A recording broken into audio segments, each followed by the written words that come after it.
Olá, o meu nome é Juliana Vargas, trabalho na área de psicopedagogia e o tema do vídeo de hoje vai ser sobre transtorno de aprendizagem.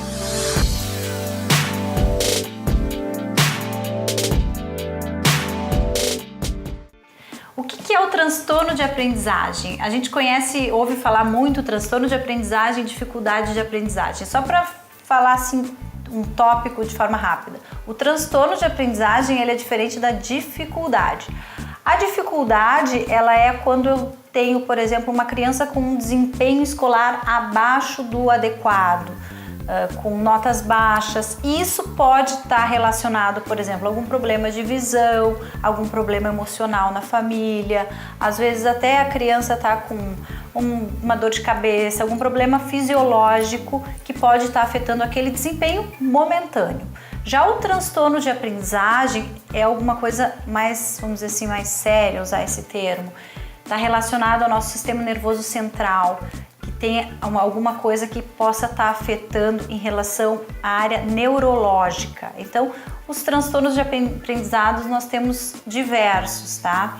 Por exemplo, em relação ao nosso filho, de que forma que eu posso olhar para ele e levantar alguma suspeita? Por exemplo, quando ele está numa fase pré-escolar, quando ele inicia a falar mais tarde, quando, por exemplo, ele tem dificuldade de identificar letras, quando há dificuldade a questão da numeração, de formar os números, quando ele tem dificuldade com rimas, tu pede para ele fazer, por exemplo, bola combina com, e tu dá alguns exemplos de bola com sola e a criança, e aí depois tu mostra bola com campo e ela acha que bola combina com campo porque campo é onde normalmente tem a bola, por exemplo, o campo de futebol. Tu faz algumas dinâmicas com a criança e ela não consegue associar. Mas isso também não significa porque ela tenha uma característica que ela tem um transtorno de aprendizagem. São só suspeitas que se levantam e a partir daí tu vai trabalhar a questão da investigação com os profissionais adequados. Em relação à fase escolar inicial, quais são as suspeitas que começam a me levantar para que eu vá buscar uma avaliação para de repente levantar uma possibilidade de um transtorno de uma criança já na fase escolar inicial? Quando ela tem muita dificuldade, quando ela tem uma grande dificuldade de aprender a ler, quando a criança tem dificuldade de planejamento, quando ela tem dificuldade, por exemplo, de distinguir as datas semanais, quando ela tem dificuldade de identificar o som por letra, quando tu fala uma palavra com B e ela entende P. Claro que algumas trocas básicas elas acontecem, mas quando isso persiste de forma sistemática, aí faz com que eu comece a olhar de uma forma diferenciada. Quando a criança também ela tem dificuldade de desenvolver novas habilidades, isso na fase escolar inicial. Já falando em relação aos transtornos de aprendizagem na fase escolar avançada, quando eu tenho uma criança que tem uma dificuldade muito grande em fazer uma leitura, quando ela tem dificuldade, por exemplo, na compreensão de um enunciado matemático, quando ela tem dificuldade de aprender prefixo, sufixo, isso tudo são características que façam com que eu tenha um olhar diferenciado. E o quanto antes eu conseguir ter esse olhar diferenciado, prestar mais atenção para esse aluno e buscar identificar o problema daquela situação específica, antes a gente consegue entrar com uma intervenção adequada.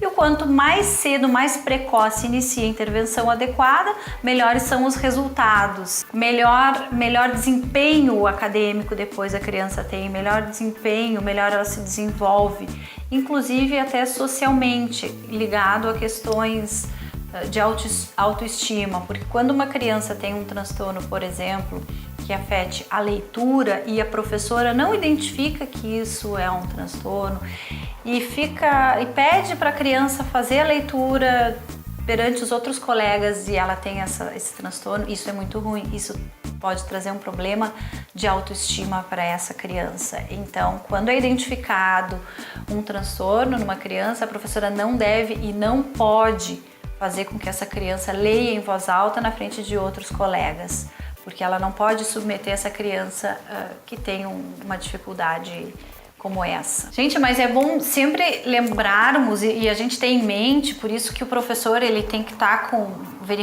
ter esse olhar diferenciado para cada criança e compreender também que cada criança é única e ela tem o seu momento e sua forma de aprender. Tem crianças que aprendem mais de uma maneira, de forma mais sinestésica, outras de forma mais visual, mais auditiva, ou umas são mais rápidas, outras são mais lentas. Claro que esses problemas que foram mencionados aqui, eles servem como um alerta para que tu faça uma avaliação mais profunda em relação àquele alerta que foi sinalizado.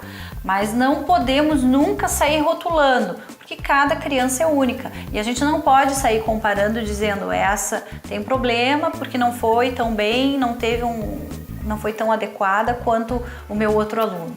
E sim, eu posso olhar para isso e ver assim, opa, essa aqui não teve um rendimento tão bom, eu posso trabalhar de que forma com ela, de que forma que ela vai conseguir ter uma aprendizagem mais adequada, de que forma que ela consegue entender melhor. E assim a gente vai conseguindo desenvolver e perceber que cada ser é único, cada criança é único e ela precisa ser compreendida dessa forma. E como referencial teórico para esse vídeo, eu quero passar o livro Transtornos e Dificuldades de Aprendizagem, entendendo melhor os alunos com necessidades educativas especiais. Ele é da Cimaia Sampaio e da Ivana de Freitas, da editora WOC.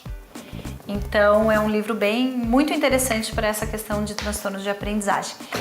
Eu agradeço para vocês, espero que vocês tenham gostado do vídeo, curtam se vocês gostaram, compartilhem, inscrevam-se no nosso canal e até o próximo. Um beijo!